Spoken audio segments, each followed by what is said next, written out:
My name is Ahir Shah, and I was a stand-up comedian back when people were allowed to congregate.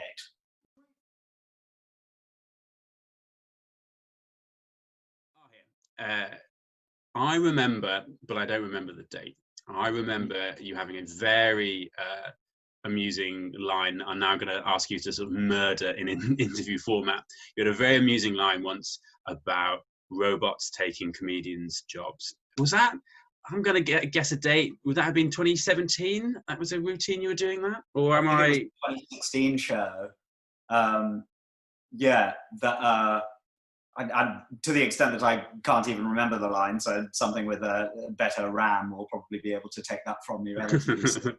But yes, say like basically out of everyone in my family, I currently have the greatest job security for the first time ever, because this seemed like something that it would be comparatively difficult to automate.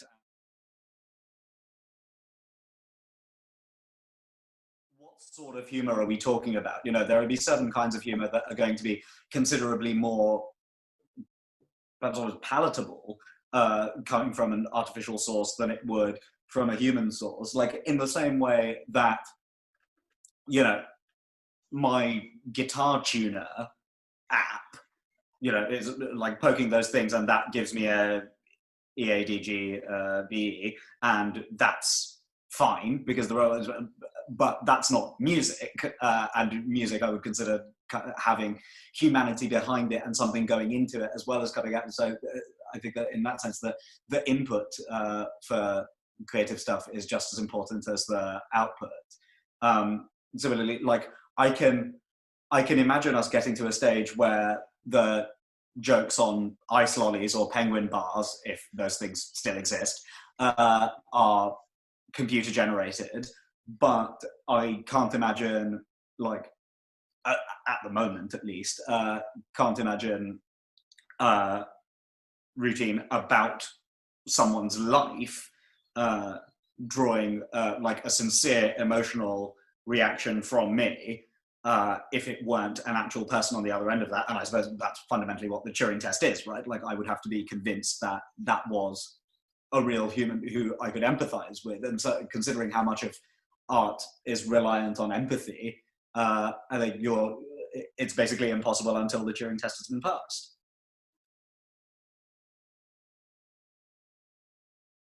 Like, there are patterns of knowing that, oh, this is how humor works to a certain extent. And if you've done comedy extensively, then sort of consciously or subconsciously, you are aware that certain things are going to elicit laughs, and in that way it's comedy as applied psychology, right? It's like, you know, that it requires the element of surprise to a certain extent, that you can't know what's coming before I do requires misdirection in the same way that stage magic requires misdirection.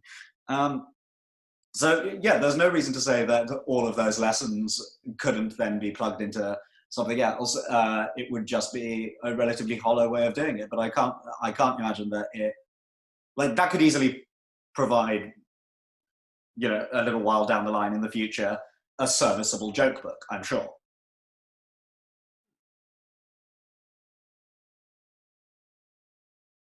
Something that, like, it's the value of the human activity over and above the simple process that's being executed that we find important.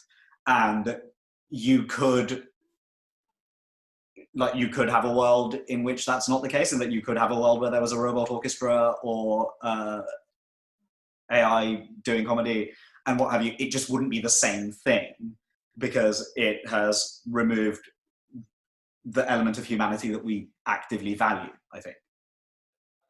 Another question might be, like, you know, as we've spent so long talking about whether or not a computer could do this sort of thing, what would it talk about and why? You know, like, what?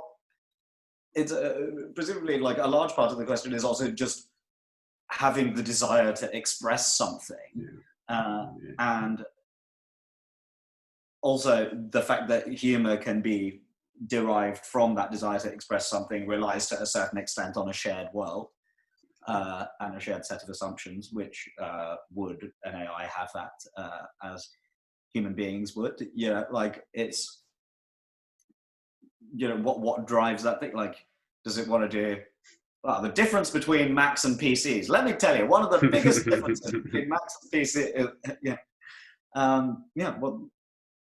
What would the point? I suppose it's like, as you were saying earlier, what's the point, right? Like, what would the point be beyond an exercise of showing that it can do this?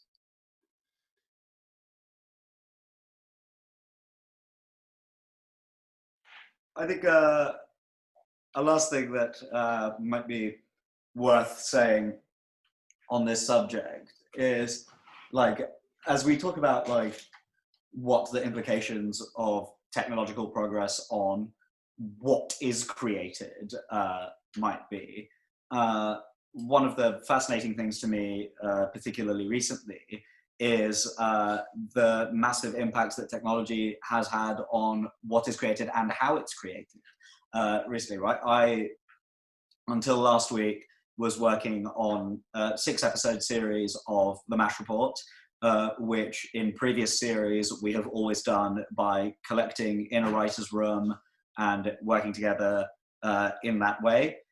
This series, for 6 episodes, the entire thing was conducted over Google Docs, Zoom calls, WhatsApp threads, OBS, broadcast software, all done remotely. I was, filmed through a webcam that was then remotely. I did not meet anyone in those 6 weeks, and yet every Friday night at 10 o'clock was watching BBC Two and seeing a half-hour of television that my friends and I had made from our homes, despite not seeing one another at all.